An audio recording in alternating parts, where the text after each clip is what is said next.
Yeah, it's interesting that both Picasso and Einstein really allude to the same theme. That Picasso says that really all children are artists. That the challenge, of course, is to remain an artist when we grow older. And Einstein basically talks about the imagination of a child is really what defines him from other scientists of his era.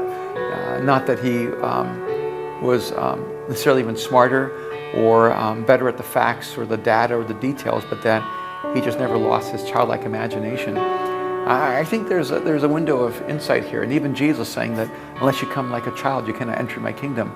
I mean, that's a pretty powerful trilogy, Picasso, Einstein, and Jesus, telling us that becoming childlike is essential to living the life that we're created to live, to become the source of creative genius, to be the source of artistic beauty, to be the source of spiritual vitality.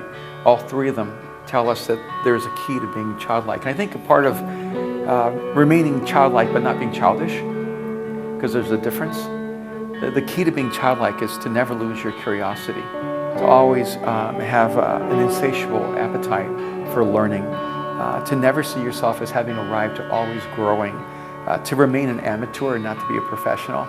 I love being an amateur because it means I do things because I love it, and rather than because it's my profession or I'm paid to do it.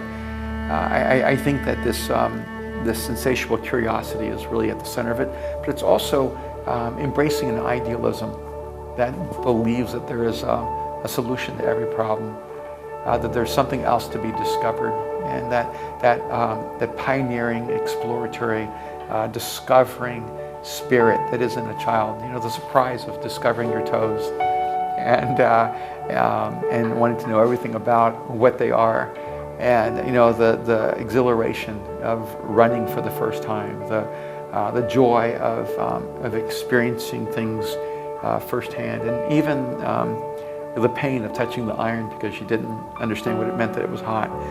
Realizing that's all a part of the creative process, the development process of a human.